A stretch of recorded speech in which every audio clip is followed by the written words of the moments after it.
Good morning.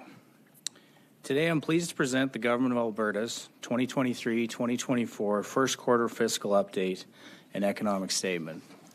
Earlier this year, our government presented Budget 2023, which forecasts a $2.4 billion surplus for the 2023-2024 fiscal year. Today, our first quarter report shows a $94 million increase in that projection. This comes even as we saw lower WTI prices earlier in the year and as we've continued to experience the volatility that we've become so accustomed to over the years.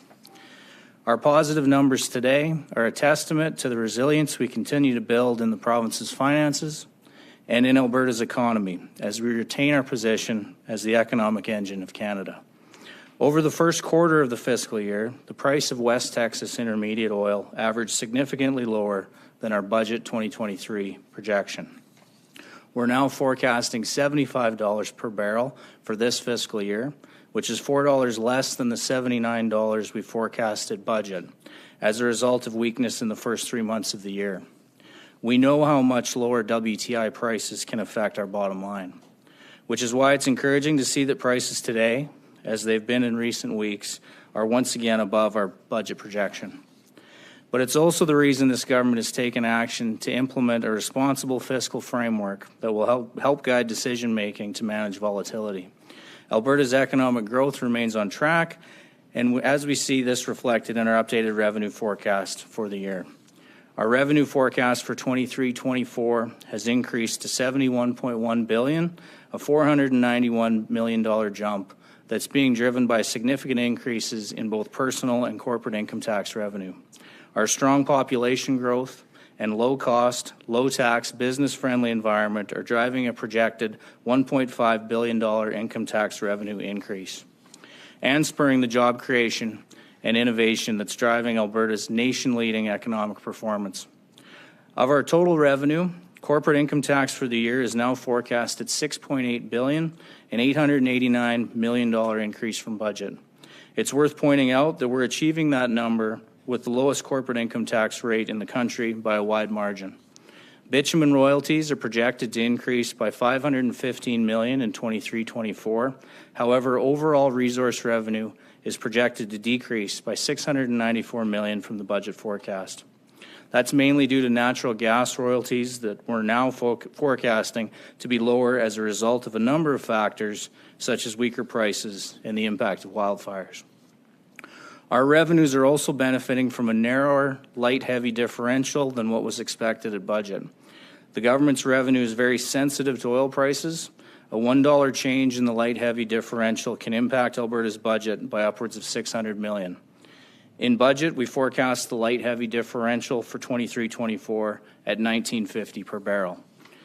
In our updated first quarter forecast, we revised our projection to $15 per barrel, which helped boost bitumen revenue by about $514 million for the year compared to where we were at budget.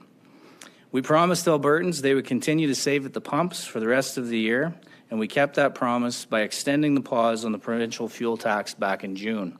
As a result, Albertans and Alberta businesses will save 13 cents per litre on gasoline and diesel until the end of 2023. The extension of the fuel tax pause to the end of 2023 reduced our projected fuel tax revenue by over $530 million for the current fiscal year. That's money that's going directly back into the pockets of Albertans every time they fill up their vehicle. And it's just one more way Alberta's government is keeping life affordable in our province. We've also made an upward revision in our expense forecast in 23-24. Expense for the year is now forecast at $68.7 billion, a $397 million increase from budget, while expense before contingency allocations is up $1.6 billion.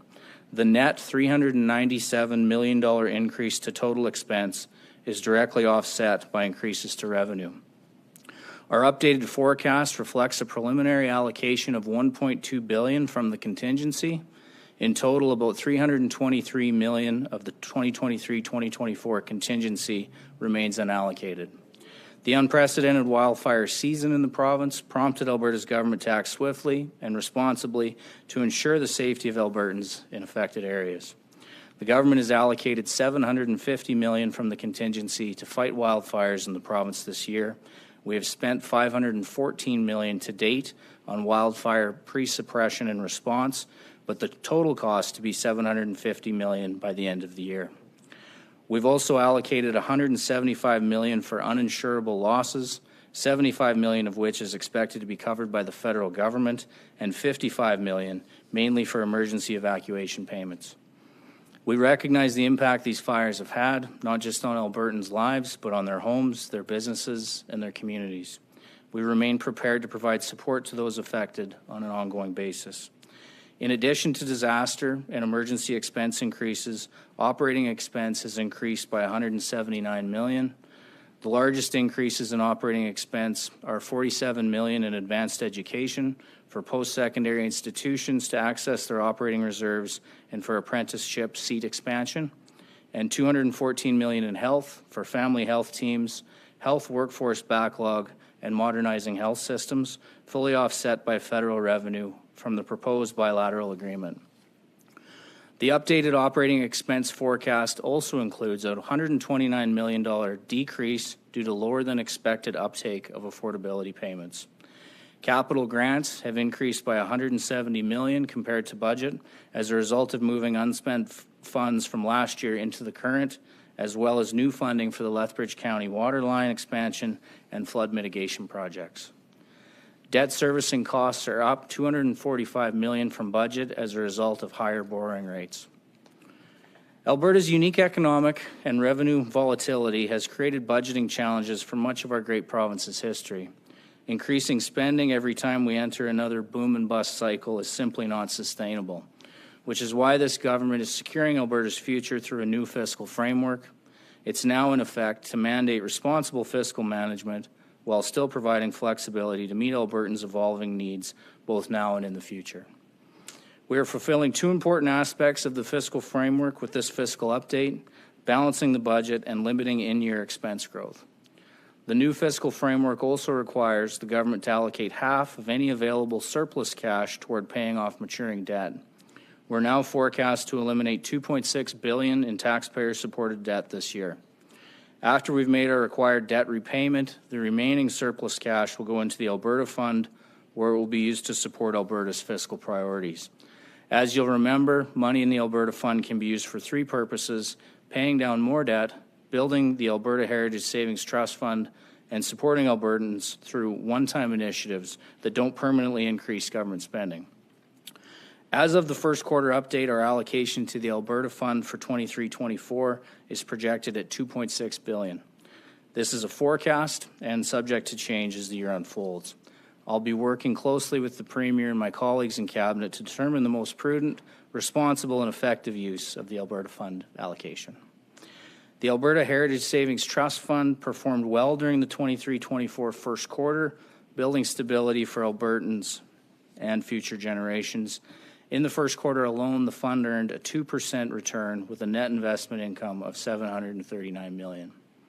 Its fair value of net assets on June 30th was $21.6 billion, an increase from the $21.2 billion recorded at the end of the previous fiscal year.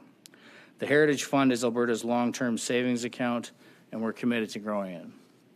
Earlier this year, we amended legislation to make it easier to retain investment income within the fund and to further grow it for the future benefit of Albertans. We know that future ups and downs in the economy are inevitable, but our economy is resilient, and we're confident in the province's economic outlook. Our economic performance continues to exceed expectations. Projections by private forecasters show the province is expected to lead the country in economic growth this year. We're continuing to outpace other provinces in employment growth, and we continue to attract interprovincial migration. Wage growth has accelerated in recent months and is exceeding inflation. So thank you. I'll leave it there, and now happy to try and answer any questions. Great. Thanks, Minister. Just a reminder, it'll be one question, one follow-up. Please state your name and name and outlet for the record. For those here in person, if you go up to the mic so those online can hear you, it would be appreciated. Hi. Hello. Sean Polzer, Western Standard. Is there any thought of extending the fuel tax rebate past the end of the year if the province's financial position stays healthy? I think the Premier and Minister Neudorf and Affordability and Utilities will probably bring many initiatives forward to continue to try to bring affordability to the lives of Albertans. That specifically, I can't comment on, but I would guarantee it'll be discussed. And also with respect to oil prices, given that 70% of Alberta's resource revenue is basically priced off Western Canadian Select and that differential that you mentioned, is WTI really an accurate gauge of the province's finances? And how do you arrive at that number, and does it get revised quarterly? Yeah, so our budget number was $79 per barrel of WTI. We've revised it in this first quarter update to $75, and we also changed our differential forecast from $19.50 to $15. Those are kind of a natural hedge in Alberta's finances. Every dollar change in the differential is about a $600 million swing over the course of a year. Every dollar in WTI change is about $630 million. So I think that's where you see the stability. But yeah, our base forecast is off WTI in U.S. dollars, and then we use the differential to convert it back to WCS, and there's also a conversion on the Canadian to U.S. dollar as well. And that's about a $490 million sensitivity per cent over the course of a year. Great, thanks, Minister. Next question. Hey, Tim Brooks, CTV. It's a pretty big surplus. I know you just mentioned some affordability measures could be coming down the pipeline. What's kind of the message to Albertans? They're seeing this $2 billion plus surplus. A lot of them don't benefit from this fuel tax pause. So what's your message to those Albertans who are struggling and see the province has a little bit of extra cash? I would just say I don't think it's a large surplus, honestly, considering a $71 billion budget, $2.6 billion in surplus. It's obviously relatively it's a very large number, but I would just remind everyone about those sensitivities. We're really talking about $4 difference in WTI price over the course of a year. So I would say that $2.6 billion in expected debt repayment, the actual principal repayment, means about $120 million in decreased interest payments in the following year. I know the consumer debt levels are high in this province, but I don't think we can help anything by continuing to borrow more at increased rates as a government either. So I hope people take comfort in that, knowing that we're going to do everything we can to pay down debt in the good years, and I think this is a reasonably good year.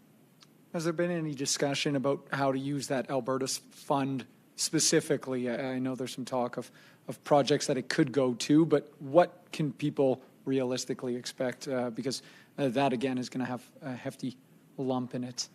Right. So under this forecast, there'd be $2.6 billion going to pay down debt automatically, so to speak, and then another $2.6 billion to go into the fund to be spent either for further debt repayment, an investment in the Heritage Trust Fund, or a one-time expense that wouldn't increase operational expenses going forward. The Premier has a lot of mandate items she's given to other ministries. I'm sure there will be a lot of proposals for creative ways to spend that money to help Albertans. I'll probably, if I get a vote, and I'm sure I will, I would probably bring us back to further debt repayment. Just seeing the rate increases as we refinance some of our debt going forward. Over the next 3 years, we have about $26 billion in debt that's maturing, so it will be refinanced at a higher rate. So I'll be pushing for further debt repayment in those conversations. Next question. Hannah Said from City News. You didn't mention anything about Dynalife. How is Alberta government going to buy out the lab services from Dynalife or make the transition to AHS? I'm afraid I can't give you much on that today. That deal will not be finalized till hopefully the end of the year. I potentially could have an update for you at second quarter, but there's nothing in this first quarter update regarding Dynalife. Perfect, thank you. Great. Is there anyone else in the room that has a question for the minister? Okay. Operator, can you put through the first caller? Graham Thompson, The Star. Oh, yeah, thank you. Minister, just looking ahead, your predecessor, Travis Taves, was hoping to bring in a blue ribbon panel looking at revenues for Alberta. And we had one, of course, on expenses back in 2019. He wanted a panel looking at revenue with nothing off the table, as he put it. Is that something that you're committed to, some sort of panel looking at how the province gets revenues to try and maybe even out the roller coaster ride that we're on? Thank you for the question, Graham. It's not an initiative that was put in my mandate letter, but I agree with the former minister. I think it's an important conversation that Albertans will need to have. As far as timing, when we'll be able to bring that forward, I can't give you anything precise today, but I agree with former Minister Taves. I think it's an important discussion Albertans will need to have in the very near future. Okay. And then follow up, you say near future, two questions, two parts of this. How soon would that be?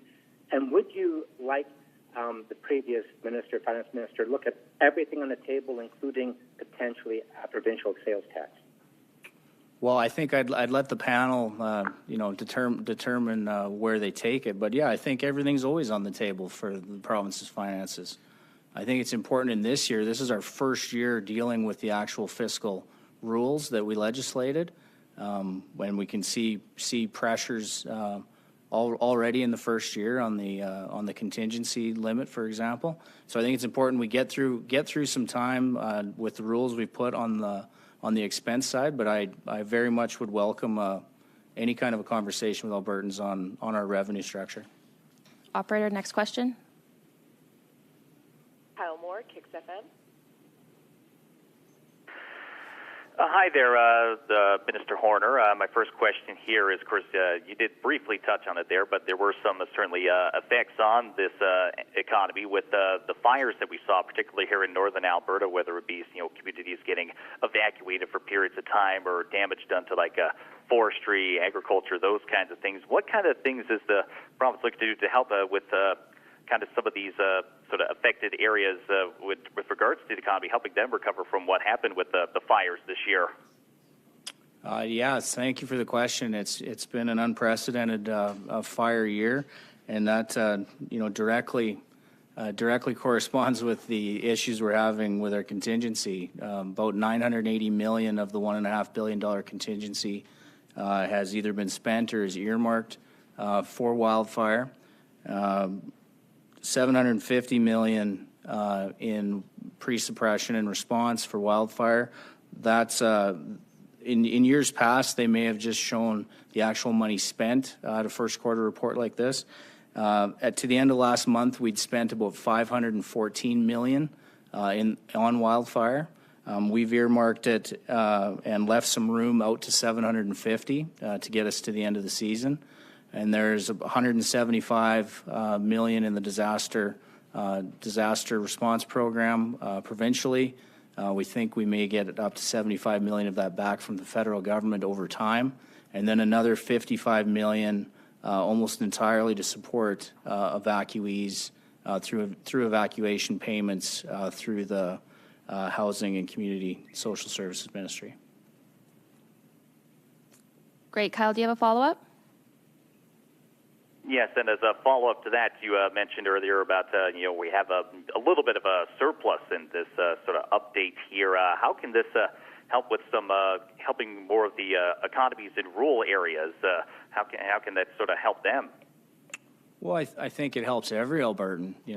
I mentioned the numbers, when we pay down debt, the $2.6 billion that we're going to use to pay down maturing principal is going to save us $120 million going forward.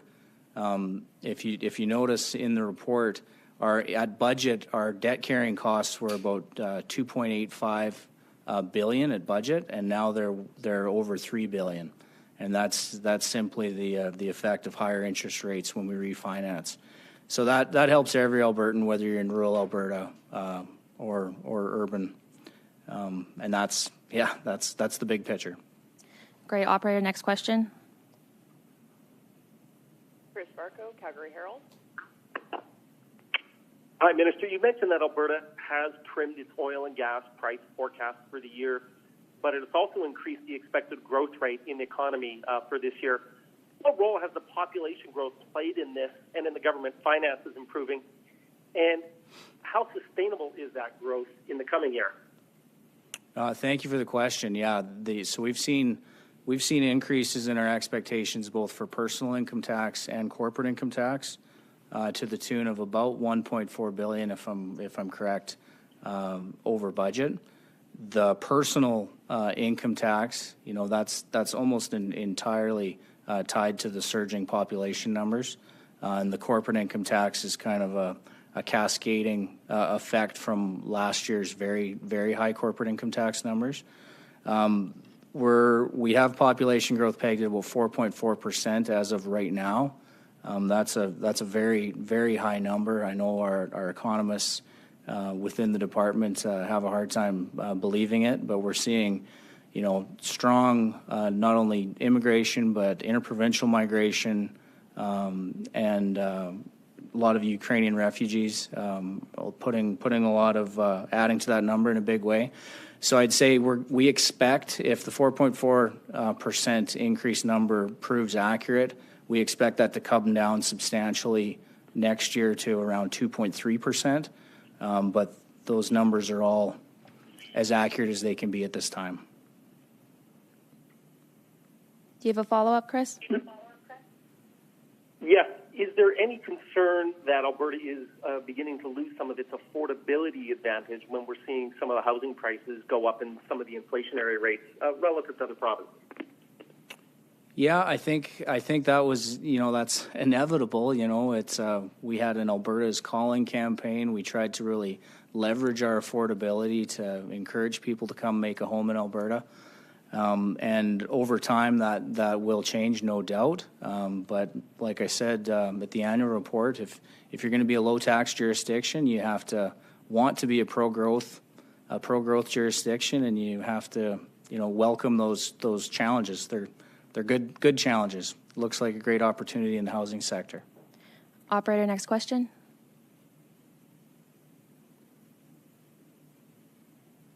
Jason Markusoff, CBC. Good morning, Minister, and thanks for taking my call. My first question is regards to the Calgary Event Centre. We understand in the briefing, from the briefing, that $39 million has been booked this year for land acquisition and transportation costs. Last time we heard about the arena, unless I'm mistaken, Treasury Board hadn't yet looked at it. So can you please tell us, has Treasury Board approved the Event Centre project as per the MOU exactly?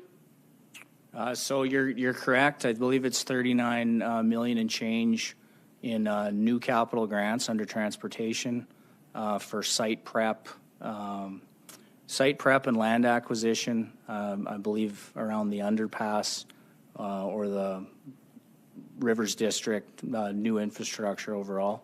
But that's the only number you'll find in this report regarding the Rivers District monies. We've had a discussion at Treasury Board, but that's all I can give you at this time. I think the Premier will probably speak to it shortly.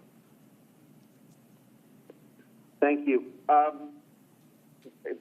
contingency fund is new. It's been various things now, but my goodness, before even some of the agricultural relief that you're going to have to do probably for this drought here, the wildfire's taken more than 3/4 of the contingency fund already away.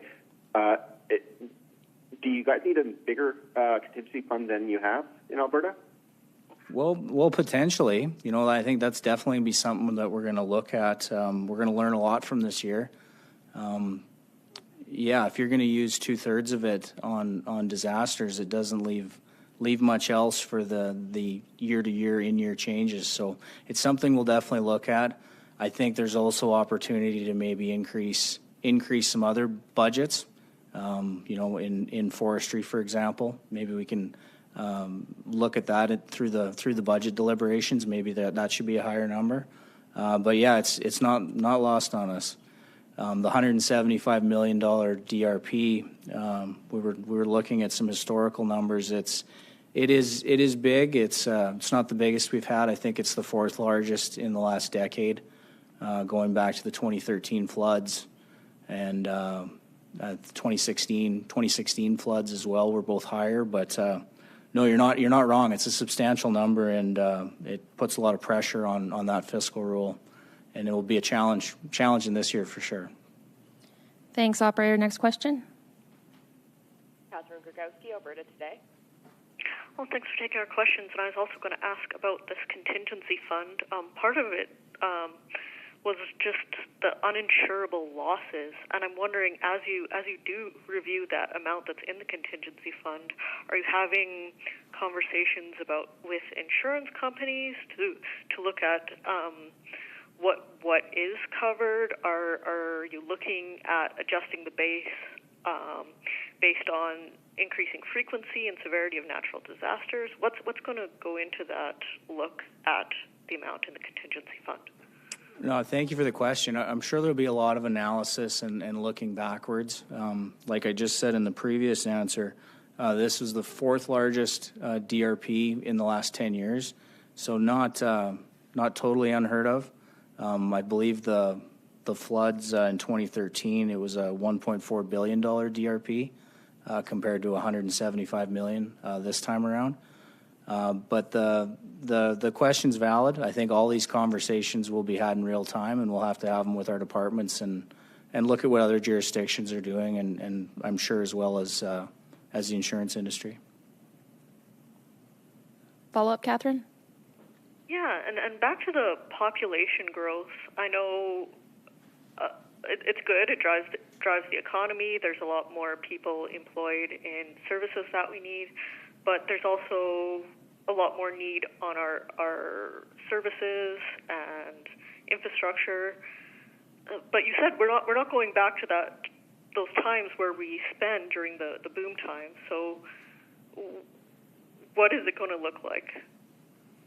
Well, no, it's a good question. Like part of what is hard to decipher in real time, in that 4.4% number, a lot of that's being driven by non-permanent residents or NPRs, and that could be, like I mentioned, the Ukrainian refugees. So we'll have to watch that number and see how many of those people, truly want to stay in Alberta long term, and that'll impact how it affects definitely volume-based programming and services in the province. But some of that will be yet to play itself out. It's such a large number. We can get within a range, but it'll be interesting to watch it unfold. Next question. Emmanuel Prince, Radio Canada. Hi, Minister. Do you think that we should revisit or renegotiate the federal-provincial agreement on the financial assistance from Ottawa to the provinces? Because it looks like in this case, Alberta is carrying most of the financial burden of the wildfire season. So do you think the feds are paying their fair share? Oh, that's a good question. I think we always want to make sure we're getting accurate, appropriate support from the federal government. I know when you're dealing with, I had the opportunity to be the forestry minister for a year, oversaw one of the quietest wildfire seasons we've had in a while. I'm very appreciative of that. But you'd get a great respect for CIFC, the Canadian interprovincial agency on forest fires, how quickly they move resources, how efficiently, whether it's planes, people, or other inventories. That all happens in very much in real time and is triaged to the greatest need, and then we do the accounting afterwards. So I think historically we've had a strong partner, but as these numbers get higher, we may need to look at that relationship for sure. It's a great question. Follow up? And, yep. So just to be clear, you're thinking of maybe getting a bigger contingency fund or making the budgets of forestry or public safety ministries higher, so you do think that natural disaster will be more common in the future? Well, I definitely want to have the room the contingency was meant for within our fiscal framework. It will not work effectively if we need to spend 2/3 of it on disaster-related expenses every year. So I think it will prompt those questions. They're probably good questions to have anyways. But in another sense, this is a great test for it in its first year. if we are able to get to the end of the year, I think that's something we should all be pretty proud of. There are exceptions under the gravest of circumstances when your revenue drops substantially within a fiscal year, or when disasters are so great. So the rules try to be thoughtful, but there are rules we legislated, and I'm going to do my best to stick to them. Next question. Bob Weber, Canadian Press. Good morning, Minister. I'm still trying to get a handle on the costs of the wildfire. You've mentioned the money spent from the contingency fund, the roughly $1 billion. You've mentioned the natural hit to natural gas royalties. You've mentioned uninsured losses. I'm sure there have been some income and corporate taxes lost because work wasn't done.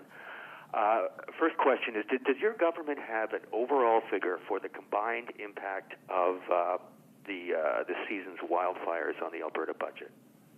I don't have a comprehensive, all-encompassing number. Back to the actual costs, to the end of last month, we'd spent $514 million on the actual fighting of the fires. But we've earmarked $750, so we've left room within this year's contingency to go from $514 to $750. That's an important distinction. We have left some room there. Also, the DRP is $175 million. $75 million of that we hope to get back over time from the federal government, and $55 million that's largely evacuation payments and other support. You're right. The wildfires did impact natural gas production in the north. I don't have a number on that specifically, but it did impact overall us decreasing the forecast from 410 to 250. Hard to make it comprehensive, though, because that's also a feedstock in the oil sands, so it's a natural hedge for another revenue line item. So everything impacts something else, and there's as much as it hurts that line item, it helps another. So it's something we could look at, trying to find an all-encompassing number, but I don't have one at this time. Thank you. Follow-up question. We've got the impact of the wildfires, whatever the final number turns out to be. We're facing major drought in the south, which will also be, I guess, included as a natural disaster. To what extent, Minister, does your government attribute this to the continuing influence of climate change? Well, I don't think I have a metric to share with you, but I think everyone would see that these events seem to happen more often and can be more impactful. I should say on the drought, there isn't a number in this first quarter update. You may have seen some of the news out of Saskatchewan or from our ag minister. We have asked the federal government for an ag recovery assessment. I think we sent that letter in early July and have yet to hear back conclusively if they're going to enact an ag recovery program. But if they do, that will be another impact on the contingency in this year. Next question. Dave Lutenberg, Shooting the Breeze. Good morning. Thank you for taking my question, Minister. I know your government's more than aware of the ongoing drought situation. We just talked about that, including here in the Southwest. In fact, we just recently declared an agricultural disaster. The MD of Pincher Creek and other rural communities like Cowley, who tap into the MD's treatment water plant, have always had a reliable source, but are now faced, in the case of the MD, trucking water in from larger centers like Lethbridge or even Medicine Hat. My question is this on your government's radar, and is there or will there be money set aside in the short term, but also in the long term, to help rural municipalities come up with viable solutions? Great question. Yes, we're well aware of the challenges in the South. I would say that to bring it back to the Ag Recovery Program for a bit, within the Canadian Ag Partnership, or now it's called the Sustainable Canadian Ag Partnership, SCAP, it's important to understand what the Ag Recovery Program means. It's for ad hoc, real-time disaster programming that doesn't fit any of the other boxes. So it's not for an insurable loss where if you had crop insurance, we expect that to be used to mitigate your risk.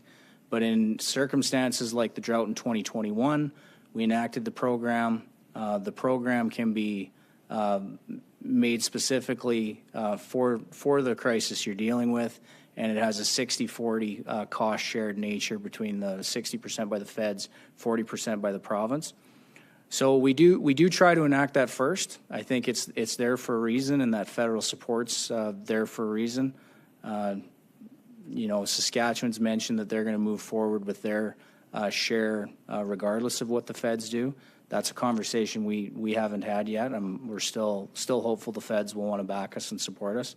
When it comes to water programming, some of that exists for individuals under the SCAP program through Alberta Agriculture and Irrigation. But as we deal with this ongoing, I'm sure different ministries, whether it's municipal affairs or others, could bring forward programming changes, and we'll look forward to hearing them out within Cabinet and Treasury Board. But I can't get too far ahead of their ministries. Just a follow-up, if I could. Just to clarify, so if I'm a community like Cowley or the MD in this particular case, and my water supply, the water intake valves are, obviously the river level is below them, what type of funding would I be eligible for then? On the municipal basis, for Cowley itself, or for you as an individual? The village of Cowley dips into, the village of Cowley dips into the MD. So. Right. Well, I think the village would have to speak with municipal affairs, and if it's a crisis, I'm sure it'll come back to us, the Treasury Board, for in-year contingency. But as for a specific program, I don't have that in front of me. Great, thanks. Next question.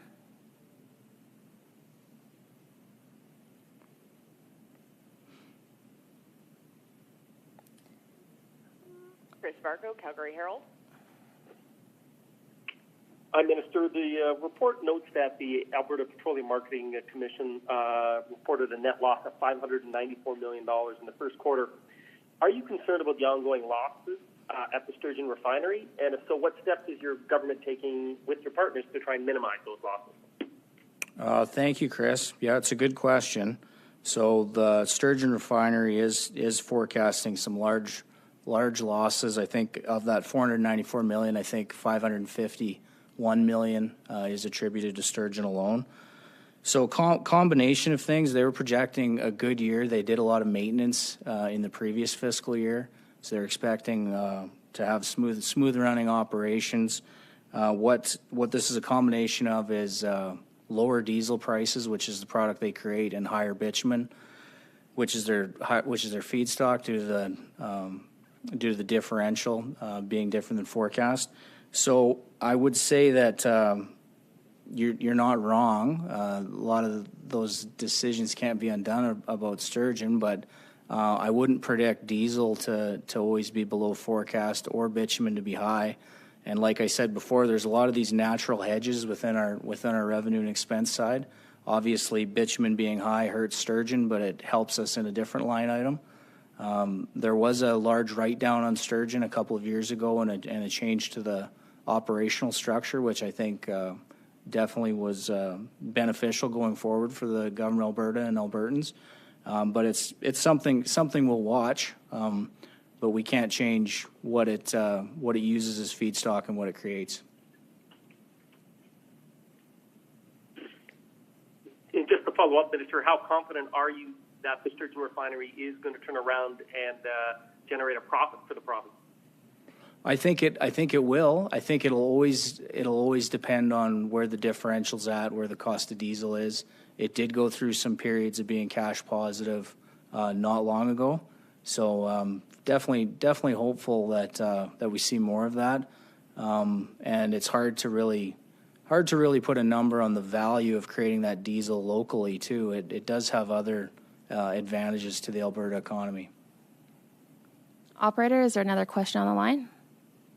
There are no other questions in the queue at this time. Great. Thanks, everyone. That concludes our press conference. Thank you all.